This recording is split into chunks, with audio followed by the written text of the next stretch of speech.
송씨의 사연 라디오 지금 시작합니다. 안녕하세요. 저는 결혼 8년 차 맞벌이 부부입니다. 상견례 때까지만 해도 시어머니가 말씀이 별로 없으시고 과묵하신 분인 줄 알았는데 알고 보니 헛소리에서 결혼 파토날까봐 온 가족이 합심해서 시어머니 입 열지 말라고 입단속 시켰더라고요. 평상시에도 노인네가 입만 열면 헛소리를 그렇게 해대는데 지금 생각해보면 이것도 사기 결혼 아닌가 싶어요. 결혼 전에는 시어머니가 별의별 헛소리를 하셔도 남편이 중간에서 차단해버리니까 제 귀에 안 들어와서 몰랐는데 직접 듣고 보니 정말 매너 없고 상스럽더라고요. 나중에서야 시어머니 머릿속이 남아선호 사상과 남존여비로 가득가득 차 있는 조선시대 사람이라는 걸 시누이한테 들었네요. 오며 가며 짧게 말 같지도 않은 걸로 잔소리하시는 건 많았지만 본격적으로 제 멘탈에 데미지를 입히기 시작하신 건 저희 부부의 신혼여행부터였습니다. 저희는 신혼여행을 하와이로 다녀왔는데 도착해서 입국 심사하는데 중국인 단체 관광객이기 때문에 시간이 좀 걸렸습니다.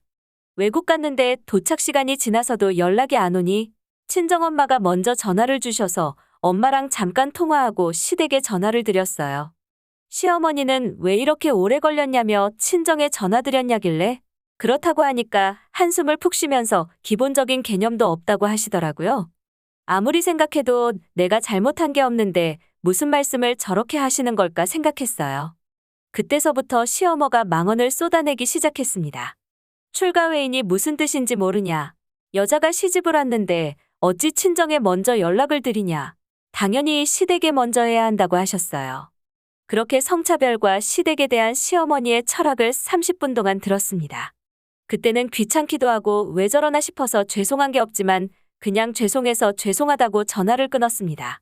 그리고 신랑에게 내가 잘못한 게 있는지 물어봤는데 정말 성의 없이 옛날 사람이라 그러니까 그냥 그러려니 하고 넘기라고 하네요. 그 이후로도 시어머니의 지저분한 시집살이는 계속되었습니다. 추석에 시댁에서 밥 먹고 친정으로 넘어가려 하는데 시어머니께서 신랑에게 굳이 반주를 권하시더라고요. 거의 반 강제였어요. 그리고는 제가 친정으로 가자고 하니 시어머니께서는 네 신랑 지금 술 먹었는데 어떻게 운전을 하냐며 자고 가라고 하셨죠. 정말로 옛날 사람이라 그런 건가? 제가 당연히 면허가 없는 줄 아셨나 봐요. 제가 운전하면 되니까 걱정하지 말라면 남편 데리고 나가려고 하니까 상당히 당황하시더라고요.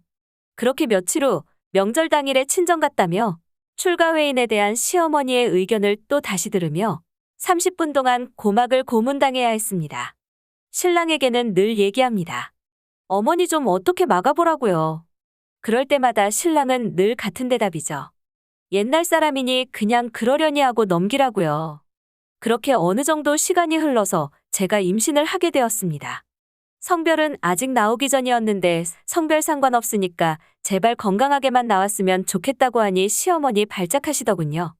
저보고 네가 뭔데 남의 집 귀한 손자 성별이 왜 상관없냐면서요. 아니 남의 집이라뇨?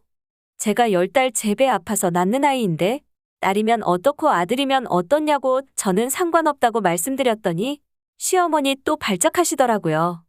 그러면서 저한테 말 같지도 않은 예시를 드는데 두개골 안에 뭐가 들어있는지 참 의심되더라고요. 저보고 사회생활 왜 하냐고 가치 있는 일을 하기 위해서 아니냐고 그럼 시집은 왜 왔냐고 가치 있는 아들을 낳아야 할 거 아니냐고 하시더라고요. 가치요? 생명이 다 똑같이 소중하지 어떤 생명이 더 낫고 안 낫고 가치를 어떻게 비교하냐며 따졌더니 당연히 아들을 낳아야 가치가 있는 거라며 저보고 아직 멀었다고 하시네요. 시집 와서 손자 낳고 대를 이어야 그게 가치 있는 삶이지. 그러라고 거금 들여서 집 구해줬더니 이제 와서 아들 딸 상관없다는 소리나 하고 임신만 안 했으면 혼났다고 하네요. 저 시집 올 때 1억에 300만 원짜리 가방 하나 해주셨어요. 물론 거금 맞죠? 근데 저희 집에서 전세에 보태라고 8천, 제가 혼수랑 인테리어 하느라 5천 들고 갔습니다. 따지고 보면 제가 더 많이 해간 거죠. 물론 1억을 받았기에 대출 없이 전세집 구했지만 그 돈 안 받았어도 전세 대출 땡기면 얼마든지 집 구할 수 있었습니다. 애초에 돈을 안 받고 저런 개소리할 명분을 주지 말았어야 했는데 참 후회되네요. 옆에 있던 시누이도 엄마는 제발 입 좀 열지 말라고 지금 시대가 어느 시대인데 그런 소리를 하냐고 저한테 대신 미안하다고 했습니다. 근데 시어머니는 몸을 돌려서 시누이 등짝을 후려갈기더라고요. 자기가 왜 사과를 해야 하냐면서요. 모든 걸 해줬는데 아들 낳으라니까 딸아들 상관없다는 소리 하는데 내가 지금 내 손자 못 보게 생겼는데 왜 사과하냐고요. 저런 무식하고 멍청한 논리에 진심인 시어머니를 보니 참 암담했습니다. 뱃속의 아이한테도 제 멘탈에도 해로울 것 같아서 그냥 시어머니한테 먼저 일어나겠다고 하고 시댁을 떠났습니다. 그렇게 남편과 집으로 돌아가는데 너무 화가 나서 니네 엄마 왜 저러냐고 어떻게 좀 해보라니까. 하루 이틀이냐며 이제 그냥 그러려니 할 때도 된 것 같은데 왜 그러냐며 저를 이해 못하겠다는 식이었죠. 내가 너 사랑해서 결혼했지. 니네 집에 손주 생산하러 시집간 거냐고 한 번을 내 편에서 말을 안 해주냐고 따졌습니다. 남편은 만사가 귀찮다는 듯이 미안하니까 그만하라며 짜증을 내더라고요. 남편에게 차 세우라고 소리 지르고 내려서 택시 잡아서 친정으로 향했습니다. 친정에 도착하자마자 울면서 시댁에서 있었던 일을 하소연했습니다. 저희 아빠는 듣자마자 이 노인네 가만 안 둔다며 전화를 걸었습니다. 시모는 저희 아버지가 무서웠는지 전화를 시아버지께서 받으시더라고요. 아빠는 시아버지에게 내 딸이 뭐가 못나서 그 집에서 애 낳는 기계 취급받아야 하냐며 더 이상은 못 참겠다고 무슨 일이 있어도 이혼시키겠다고 했습니다. 시어머니는 어디서 뭐 하는지 시아버지가 대신 수화기 너머로 연신 죄송하다고 하시더라고요.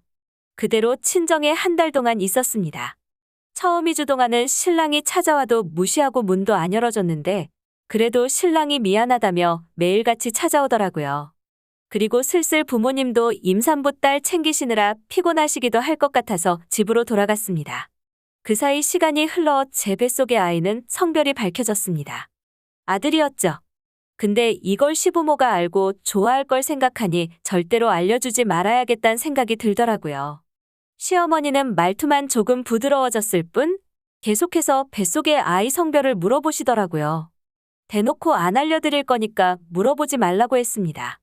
그랬더니 전화기 너머로 저것 딸 임신해가지고 말 못한다고 바보천치라고 아들 하나 갖는 게 뭐가 그렇게 어려워서 딸을 임신하냐고 제가 무슨 큰 실수라도 한 것처럼 비난하시더라고요. 그래서 홧김에 아들이라고 근데 안 보여드릴 거니까 찾아올 생각하지 말라고 내질렀습니다. 그리고 남편에게 얘기했어요. 내 활동 반경 안에서 시어머니 보면 아무것도 묻지도 따지지도 않고 이혼할 거라고요. 신라또 이혼은 무서웠는지 시댁에 찾아가서 시어머니한테 얘기했다고 하더라고요. 아들 이혼남 돼서 인생 조지는 꼴 보고 싶으면 찾아오라고요. 역시나 아들 얘기라 그런지 잘 들으시더라고요. 그렇게 시간이 지나 아들과 저 둘 다 건강한 상태로 만나게 되었습니다. 조리원으로 찾아올까봐 조리원 이름도 친정 부모님께만 알려주고 남편한테도 안 알려줬습니다. 시어머니는 조리원으로 찾아오시려고 남편을 쪼아댔지만 남편도 모르는 조리원 이름을 알려줄 순 없었죠. 그렇게 아들이 가지고 싶으면 본인이 하나 더 낳던지 내가 배 아파서 낳은 내 아들한테 그리 집착하는지 그리고 조리원 나와서 집에서 쉬고 있는데 평일 낮 시간 남편이 출근한 시간을 틈타 시어머니가 찾아왔습니다. 안 그래도 컨디션이 그렇게 좋은 편은 아니었는데 들어왔다가는 못 쫓아낼 것 같아서 아예 문도 안 열어줬습니다. 시어머니는 밖에서 계속 문 두들기면서 내 새끼 보여달라고 소리 지르시더라고요. 저도 안에서 얘기했습니다. 시어머니 새끼는 지금 출근했으니까 이따가 퇴근 시간에 오라고요. 정말 지독하신 분이 어디서 기다리셨는지는 모르겠지만 남편 퇴근 시간 맞춰서 또 저희 집 현관문을 두들기더라고요. 남편에게 전화했습니다.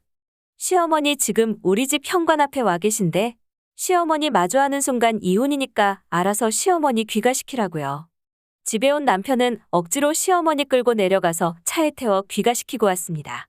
시어머니는 그제서야 그동안 미안했다며 제발 사진이라도 찍어서 보내달라고 사정사정을 하시더라고요. 그동안 저한테 상처 주신 거에 비하면 아무것도 아니지만 이렇게라도 시어머니한테 상처를 줄 수 있다면 영원히 안 보여드릴 거예요. 도대체 손자가 뭐라고 저렇게 집착하시는지 알 수가 없네요. 홍시의 사연 라디오. 오늘 이야기 여기까지입니다. 재미있게 들으셨다면 구독과 좋아요 부탁드립니다.